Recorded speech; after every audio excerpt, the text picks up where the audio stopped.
আসসালামু আলাইকুম। আমি মোহাম্মদ রাকিব হোসেন বলছি। আজকে দেখাবো একটা বিল্ডিংয়ে বা ঘরে কিভাবে একটা ইলেকট্রিক লাইন করতে হয় সেটা দেখাবো। অতি ফাস্টে আপনার মিটার থেকে লাইন আসবে এই বোর্ডে লাইন আসবে। এখানে সার্কিট ব্রেকার হবে, যদি সার্কিট ব্রেকার দেয় সার্কিট ব্রেকার হবে। এটাই ঘরের মেন সুইচ ধরেন।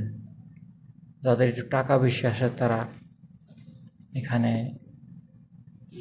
সার্কিট ব্রেকার লাগায়, যাদের টাকা কম তারা শুধু একটা কাটট না হলে একটা এলসিবি লাগায়।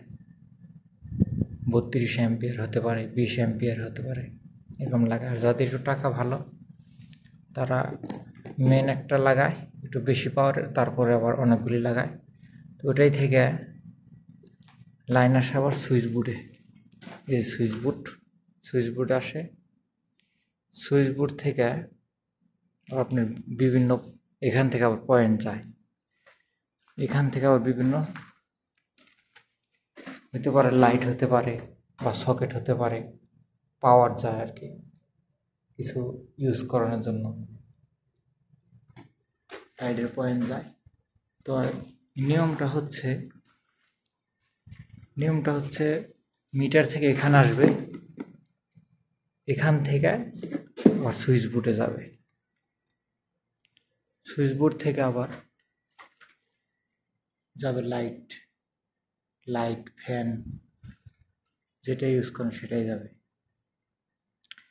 আর পাওয়ার যে হেভি লোডের জন্য আছে, এই হেভি লোডের জন্য এখানে আর লাইন আনতে হয় না, সেটা ডাইরেক্ট থাকে। তো এটা এই ডিবি বোর্ডে থেকে, মাস্টার ডিবি থেকে এখানে আসা পড়ে, সরাসরি এখানে আসা পড়ে।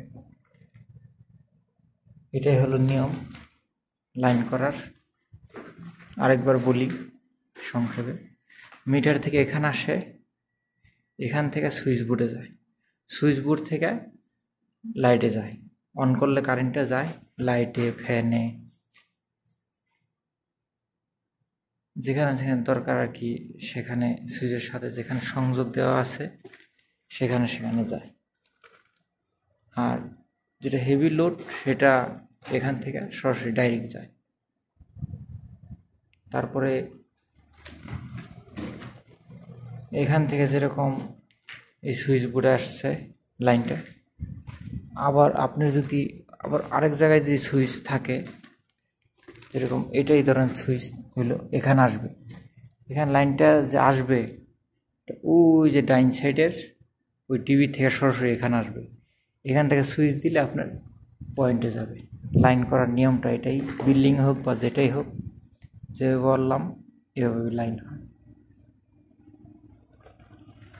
আসসালামু আলাইকুম, সবাই ভালো থাকবেন, আল্লাহ হাফেজ।